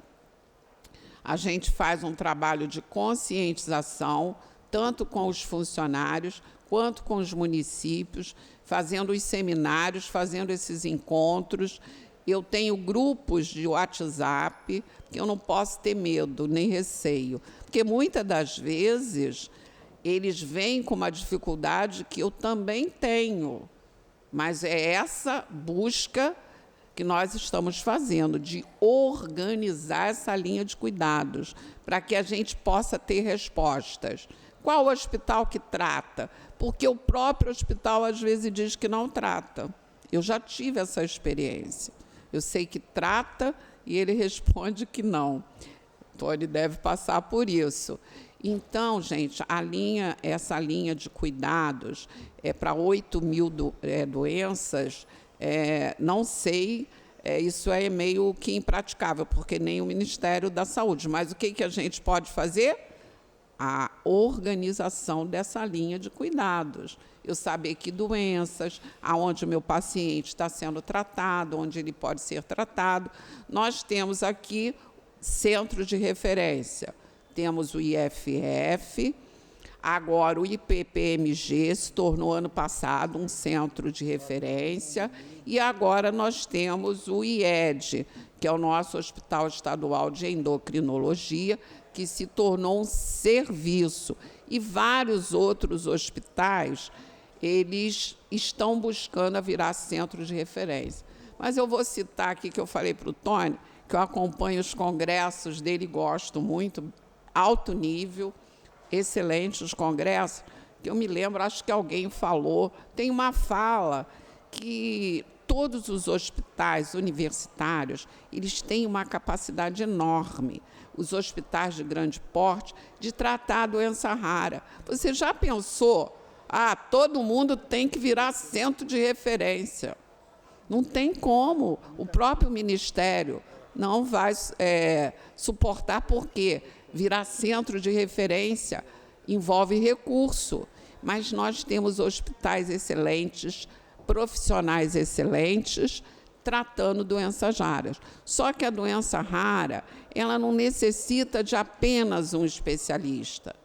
Por exemplo, da epidermose bulhosa. São os especialistas, mais a equipe multiprofissional, multidisciplinar, até 23 profissionais. Então, gente, é essa organização que a gente pensa não só para o Estado do Rio, mas para todo o Brasil. E isso a gente vai conseguir com esses eventos de conscientização, os nossos seminários, os nossos congressos, convidando os profissionais da saúde, a sociedade civil, e somente juntos nós vamos conseguir avançar, porque é uma luta em conjunta, porque a gente já falou, somos todos raros. Eu também quero falar aqui que nós temos a primeira Câmara Técnica. A Secretaria de Saúde nossa, do Estado, tem uma Câmara Técnica da qual eu coordeno. Então, as estruturas, elas estão aí, estão trabalhando. O que a gente precisa mesmo é dessa divulgação, acho que eu vou falar qualificação, mas é buscar esses nossos profissionais a despertar um olhar para as doenças raras. E a nossa dificuldade é muito do diagnóstico. Diagnóstico, aí vem o tratamento. Se eu demoro a dar o diagnóstico, eu vou ter um paciente com maior custo, né, para os municípios, para o Estado, para o Ministério da Saúde.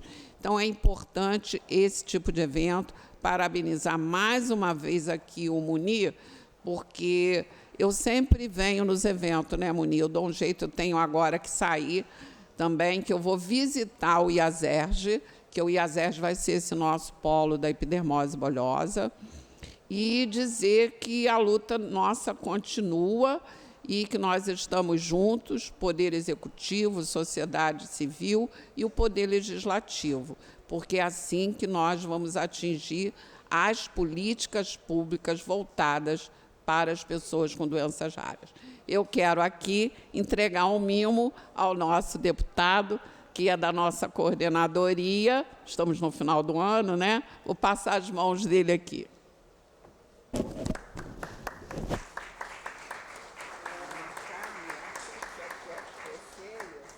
Somos todos raros. Obrigado. Somos todos raros.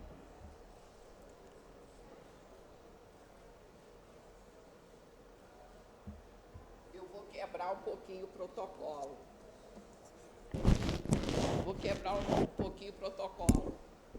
Lá na secretaria, o pessoal foge de mim, tá, gente? O pessoal foge. Por quê? Cristina, na Semana Rara Rio, ela quer caneca, ela quer catavento. Eu vou até para o mercado de Madureira comprar. Eu saio e vou. Eu falo, tem que acontecer. Se eu não vestir a camisa... Porque tudo é difícil, gente, tudo depende de recurso, ninguém tem caneta e talão de cheque, que nem existe mais. Vamos falar no cartão de crédito. Mas é assim, com pequenos detalhes, palestrante vai nos eventos, recebe lá a sua caneca, uma camiseta. Eu acho que isso é a maneira da gente trabalhar e divulgar. Muito obrigado pela atenção de todos vocês.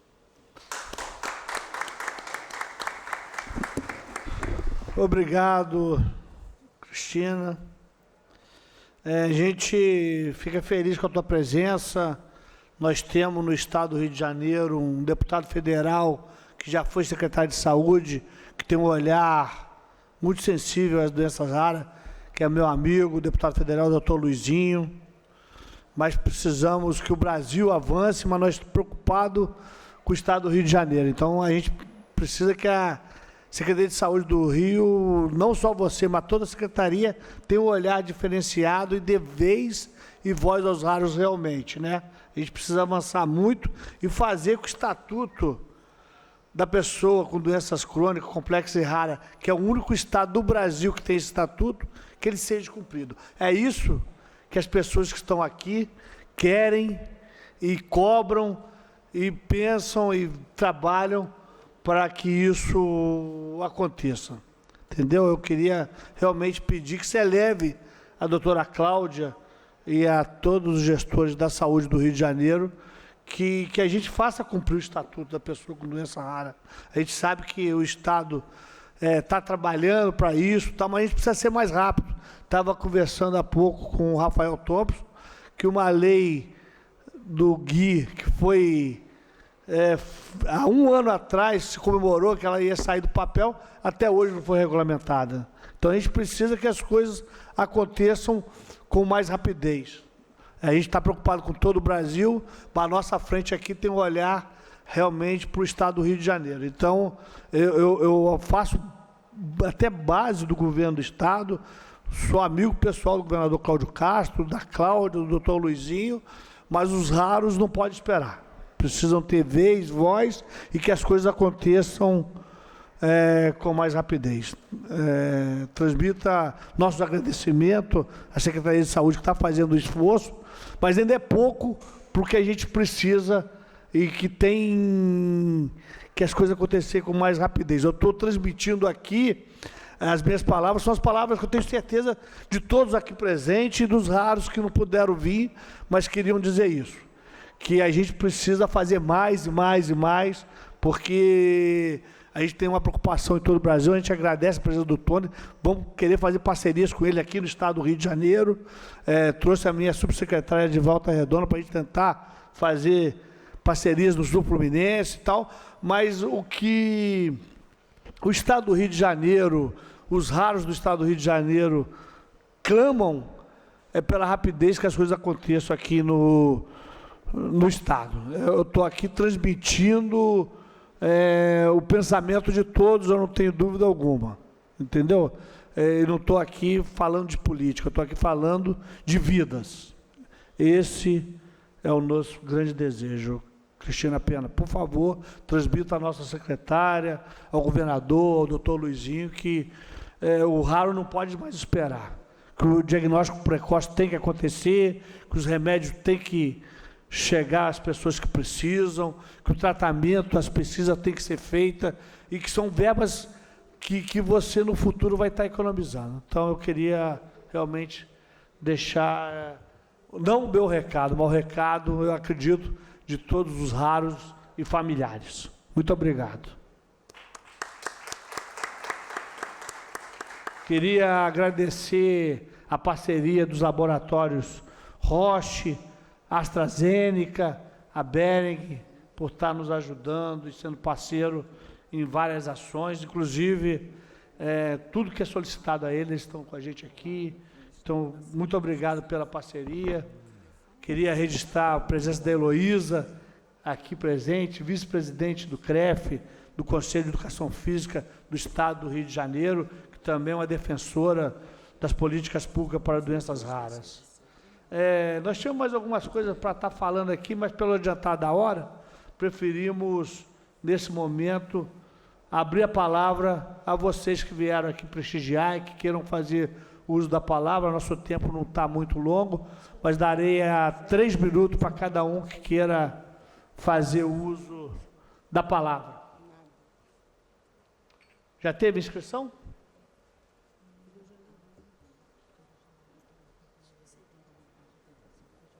Tá. Então, antes da gente começar, vocês podem começar a fazer a inscrição, mas antes da gente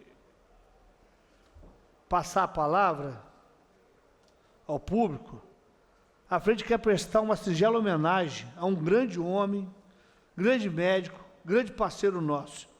E, acima de tudo, um homem cuja jornada foi uma lição de vida para todos nós, o Dr. Welton. O médico Eldo Correia foi paciente com doenças de Pompe, que resulta em fraqueza muscular progressiva, principalmente dos músculos responsáveis pelo movimento respiratório. Elton dependia de reposição enzimática para viver. Durante quase 3 meses ficou sem medicação, que não estava sendo fornecida pelo plano de saúde, ainda que seja um direito garantido em lei. Assim que soubemos, tentamos ajudá-lo. Oficiamos a ANES, oficializamos a presidência do plano de saúde, não nos limitamos ao papel e ligamos para a ANES e para a direção do plano de saúde inúmeras vezes. Acionamos a ouvidoria do plano, fomos pessoalmente na sede do plano de saúde, gravamos o vídeo que viralizou cobrando a medicação, oficializamos também e logo em seguida nos reunimos com o procurador federal Igor Aragão, que prontamente entrou no circuito. Mas a vida rara não pode esperar. Dr. Elton faleceu há 3 semanas, aguardando medicamento, um direito seu.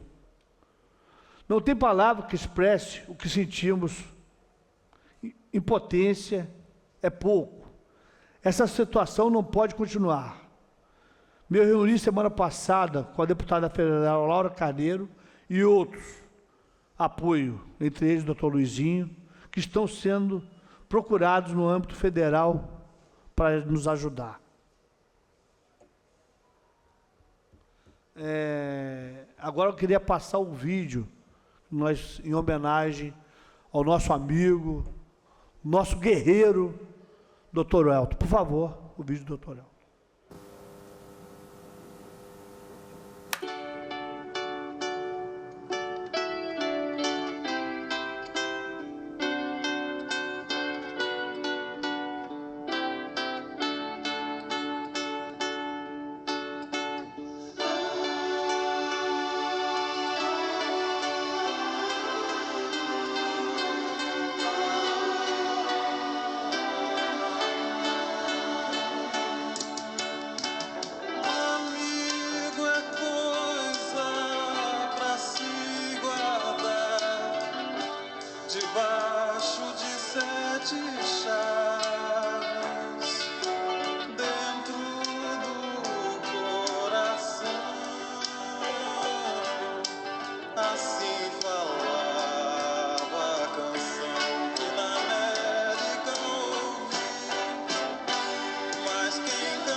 Nós estamos aqui com o filho do Dr. Elton, o Diogo. A gente podia começar a fala, se o Diogo quiser fazer uso da palavra. Não necessariamente, você fica à vontade, Diogo. Tem o microfone para a gente...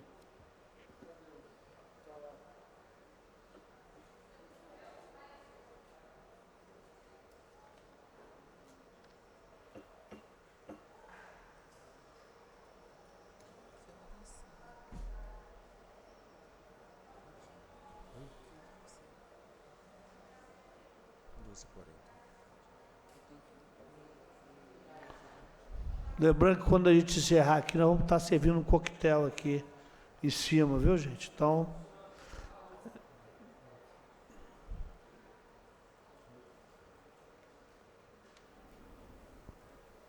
alô, alô.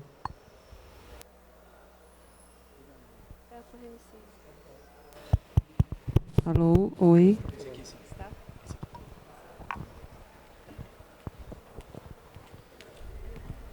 Boa tarde a todos.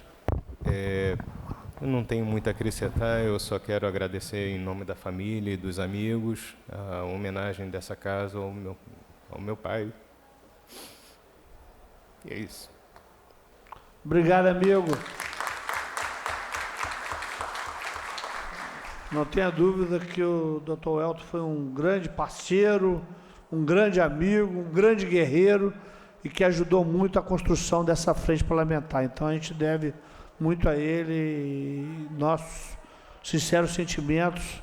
Perdemos um grande parceiro e amigo. Obrigado pela sua presença. Eu vou abrir a palavra agora, mas tem um vídeo que a Suelen mandou. Eu gostaria de pedir para que colocasse o vídeo da Suelen, que não pôde vir, mas o vídeo está aí? Por favor. O sistema não gosta do doente. Eu poderia listar números, leis descumpridas, filas, laudos e protocolos, seja pela saúde pública ou pela saúde suplementar, mas tudo isso seria pouco diante do que vivemos. Então eu digo da forma mais sincera que consigo. Dói falar, mas é realidade, porque nós só queríamos viver e não sobreviver. A verdade é que parece que o sistema prefere que a gente desapareça. Somos tratados como peso, como um problema, como alguém que atrasa a fila. Mas ninguém vê o sofrimento diário. O corpo lutando sozinho, o medo de piorar, a angústia de acordar sem saber se o remédio vai faltar de novo. Nós não pedimos luxo, nós pedimos o mínimo para sobreviver com dignidade. E ainda assim, esse mínimo nunca é garantido. O que sobra é a gente por nós mesmos, segurando uns aos outros, chorando junto, lutando junto. Porque se tem uma verdade que dói e precisa ser dita é essa: nós não estamos morrendo por causa da doença. O sistema está nos matando por causa da negligência. Até quando? Somos mães, somos filhos, somos mulheres, somos amigas, somos seres humanos.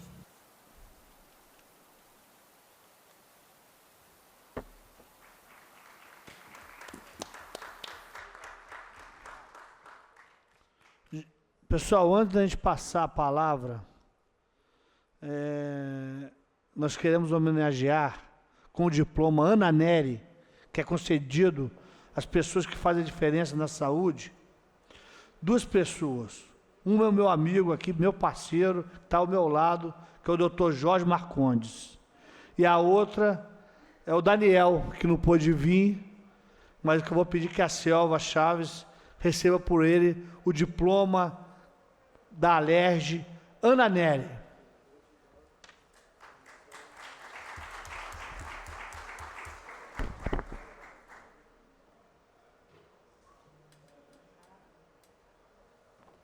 Doutor Jorge.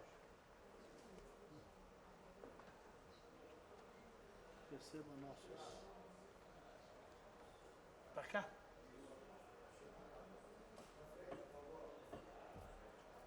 Que é o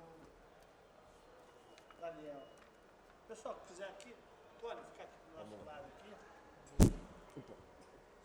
Cristiano, por favor. Puxar a cadeira.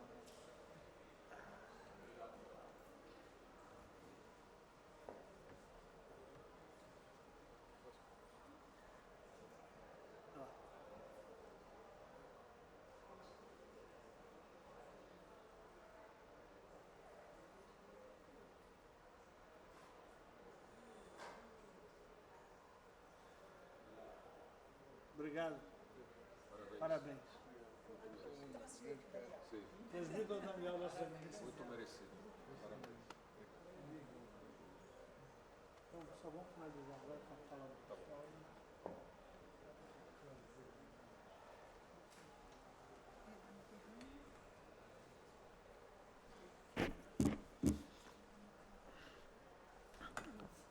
o microfone já está na mão da Raquel.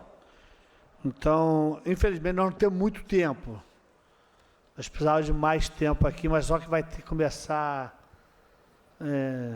vamos precisar fazer o uso do plenário aqui, mas nós vamos começar a ouvir, cada um pode falar até 3 minutos. Infelizmente, gostaríamos de ter mais tempo, mas não é possível. Olá, boa tarde. Eu me chamo doutora Patrícia Levato, sou presidente e fundadora da Comissão da Aba Nacional da Pessoa Idosa. E gostaria de agradecer muito essa casa e fiquei muito alegre em ouvir quando a gente vê a pessoa idosa sendo em debate, que a gente sabe que não só são acometidas pessoas mais jovens, crianças. E deixo registrado aí, agradeço muito ao deputado Munir Neto, que também é uma pessoa que é à frente das pessoas idosas. Mas o meu maior core de estar aqui, hoje eu venho falar de uma criança. O nome dessa criança é Maria Fernanda Módulo. Ela tem só 8 anos e ela é portadora da doença rara de Harrow-Young e atinge todas as suas mitocôndrias. Maria não caminha. Maria tem a perninha fina, uma criança linda. E eu me preocupo muito, porque essa é a minha afilhada, Tatiana Módulo, está aqui. E são 8 anos que ela segue em busca no Brasil por uma cura para a sua filha. E até o presente momento ela não encontrou nada. Ela só encontra nenhuma perspectiva de tratamento. Então, eu gostaria de deixar registrado e pedir a essa casa que coloque na lista essa doença Harrow-Young, para que ela seja pesquisada, porque é um direito fundamental dessa criança, é um direito humano. O ECA também, ele dá esse direito a ela, e esse momento crucial de me dar essa vontade de estar aqui foi quando ela me pediu: tia, me leva para subir a escada, e eu tenho hérnia de disco que eu não pude. Então, eu peço encarecidamente que seja pesquisado, porque a Maria precisa de um tratamento. Muito obrigado a todos. Obrigado. Boa tarde, meu nome é Adriane Forte, eu sou uma paciente rara, tenho atrofia muscular espinhal tipo 2 e estou muito feliz de estar aqui participando desse 2º ano da Frente Parlamentar. Eu já estive em alguns momentos, então me sinto parte disso tudo e adorei as palestras, as falas. Amanhã é um dia também muito importante, é o Dia Internacional da Pessoa com Deficiência, e eu acho que uma palavra que resume isso tudo é respeito. Respeito à pesquisa científica, como foi o caso exposto pelo doutor ali, neurocirurgião.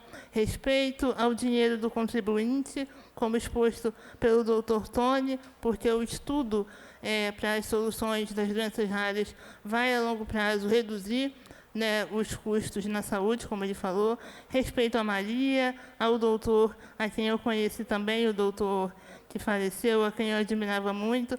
Respeito às pessoas que são pacientes raros e que têm muito para viver ainda, né? Então, é isso que a gente precisa, por isso que a gente precisa lutar, por mais respeito. Estou muito feliz de estar aqui, representando meu município de Magé, as pessoas raras e com deficiência de lá, que ainda estão precisando de amparo, de suporte. Estou aqui representando meu amigo Zé Augusto Nalim, que não pôde participar, mas a gente está engajado com essa causa.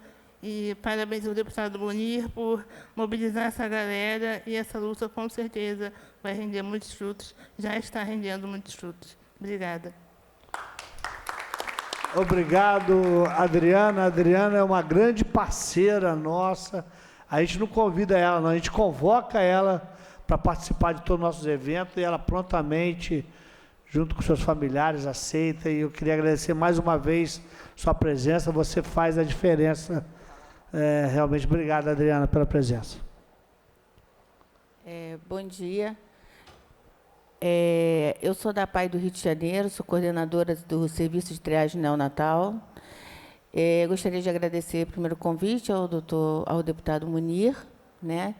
E falar um pouco que hoje a PAI realmente, ela, com a parceria com a Secretaria de Estado, tem muito que agradecer à Secretaria de Estado por ter desempenhado também um papel muito importante.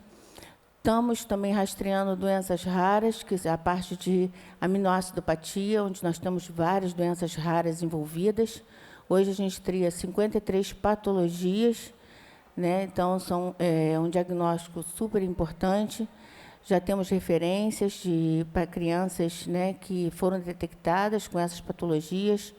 Esse ano, em dezembro, tem ali uns folders, né? A gente vai ter o primeiro seminário de saúde, onde inclui a genética, a neurociência, né? Falaremos um pouco sobre a parte de doenças raras também. Então, vai ser um prazer, se todos quiserem participar. O endereço está ali, nos panfletos em cima da mesa. Agradecer também, não só ao deputado, por essa causa tão linda, né, e justa, que todos nós merecemos, né? Quem tem, quem não tem também. Eu acho que a gente quer o Brasil crescendo, né? A ciência crescendo. Agradecer à Secretaria de Estado, à Secretária de Saúde, a doutora Cláudia, e ao deputado doutor Luizinho, que também abraçou bastante a causa no início, né, do teste do pezinho, onde foi ampliando. Hoje a gente é o primeiro estado a fazer as 53 doenças para o estado inteiro. Existem outros estados que fazem, mas não para o estado inteiro, e não as 53 patologias. Então, eu agradeço muito a essa casa pela oportunidade e por todo o apoio que tanto o deputado nos dá diante da associação. E a gente continua na luta também com as doenças raras e juntamente com a parceria da Secretaria do Estado do Rio de Janeiro. Obrigada. Obrigado. Hoje, a PAI do Rio de Janeiro faz o teste do pezinho para todo o estado, para todos os municípios do estado. Eu queria... Também não posso deixar de falar, Cristina, que a gente precisa aproveitar esse momento onde a gente tem um governador que tem a sensibilidade de olhar para as pessoas mais carentes, para as pessoas que necessitam, as pessoas que têm doenças raras. O governador Cláudio Castro prontamente protocolou e, depois que a Assembleia aprovou o Estatuto da Pessoa com doenças raras, ele efetivou isso e colocou, tirou do papel. O Estado fez isso. Então, nós temos que aproveitar esse momento, onde nós temos um governador com essa sensibilidade, o doutor Luizinho, que está nos ajudando, a doutora Cláudia, para a gente aproveitar esse momento, realmente, que o Estado tem gestores que olham por isso. O que a gente pede é que tenha mais rapidez. Esse é o nosso grande desejo. Por favor. Boa tarde a todos, cumprimentando a mesa. Escutando todas as falas, né, eu me sinto muito contemplada, né, com a frente. Eu tenho um carinho muito especial, né. Agradecer ao Rafael Thompson, ao Munir.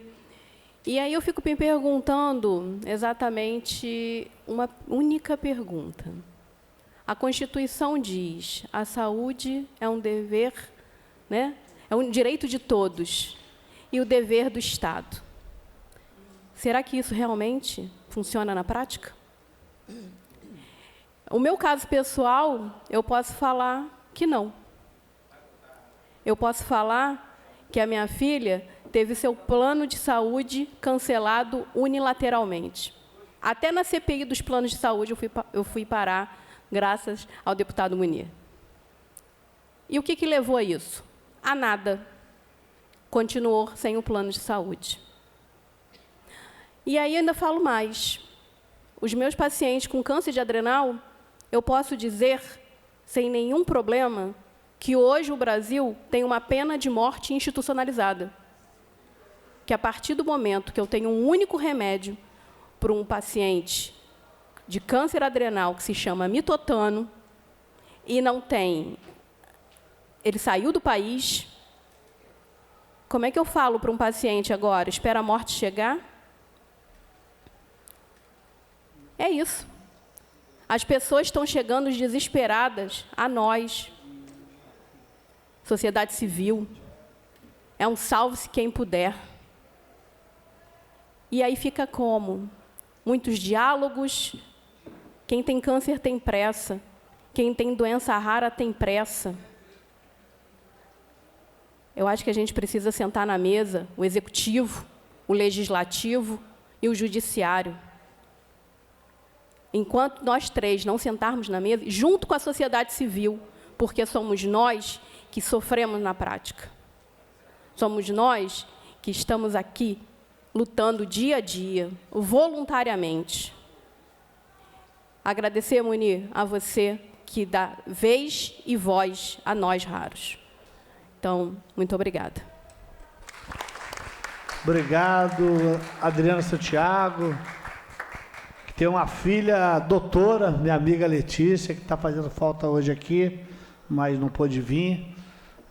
Mas a Adriana e a Letícia também, junto com outros, que deram uma força muito grande para que a frente saísse do papel. Então, agradeço também a sua participação. Pois não?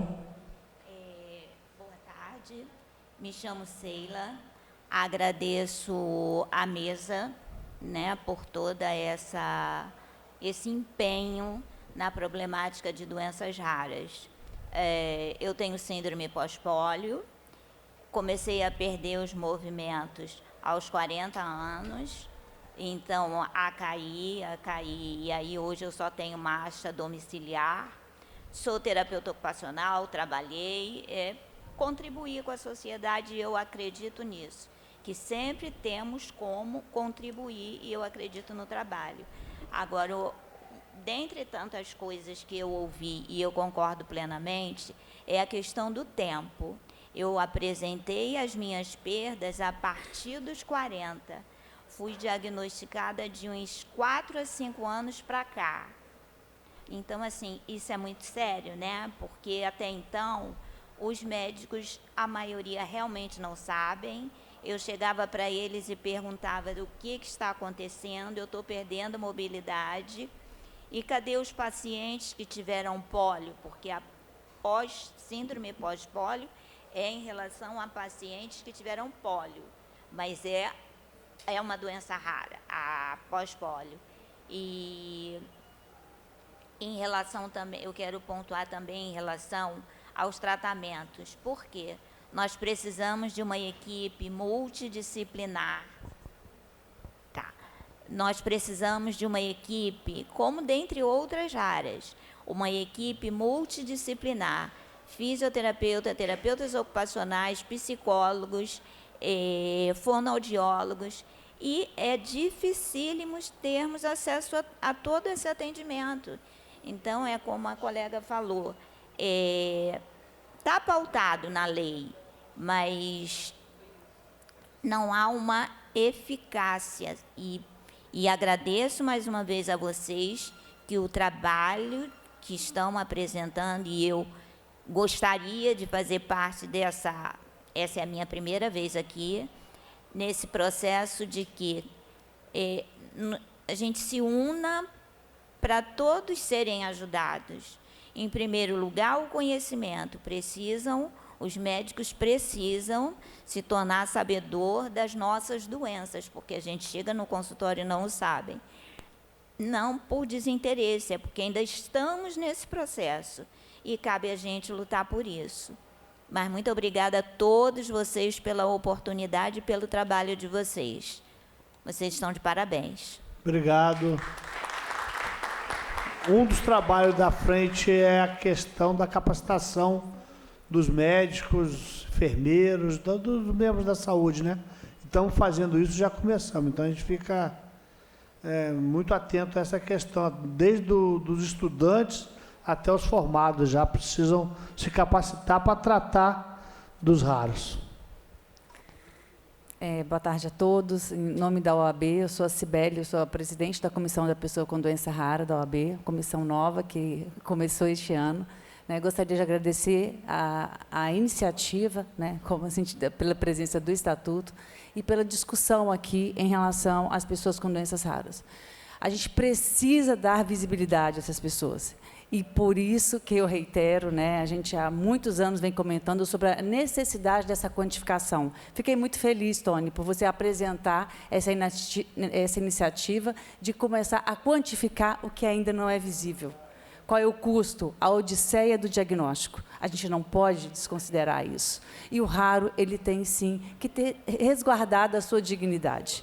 Em nome da OAB, me coloco à disposição para ajudar. A gente está aqui, as doenças raras. A gente, de fato, precisa se unir. Não dá para ver uma doença rara de forma isolada. todos nós tivemos conhecimento da doença rara. Eu, no meu caso, foi fibrose cística, mas depois eu tive um outro diagnóstico familiar também. Então, a gente tem que estar próximo, a gente tem que estar unido e a gente precisa, de fato, de política pública efetiva, unindo os 3 poderes, executivo, legislativo e judiciário. É a tríade. Temos que caminhar juntos. E, claro, nós, enquanto representantes também da sociedade civil. Obrigada pela iniciativa, parabenizo e vamos continuar seguindo adiante. Obrigada. Obrigado. Os 3 poderes, junto com a sociedade, nós vamos conseguir avançar, não tenho dúvida disso. Finalizou, Raquel? Não. Gente, 13h, eu queria agradecer a presença de todos vocês. Se a gente ficasse aqui mais tempo, com certeza teríamos mais debate importante para ser falado. Queria agradecer aqui o nosso presidente da casa, Rodrigo Bacelar, por sempre abrir o espaço e sempre nos atender em tudo que é solicitado a ele em relação aos raros. Agradecer a todos os funcionários da casa, TV Alerj, a toda a minha equipe. E, nesse momento, eu convido a todos a participar do coquetel que vai ser servido aqui em cima. Eles já estão prontos para a gente poder participar desse coquetel. Muito obrigado, dou por encerrada essa sessão solene. Parabéns a todos os envolvidos e obrigados a todos. Valeu!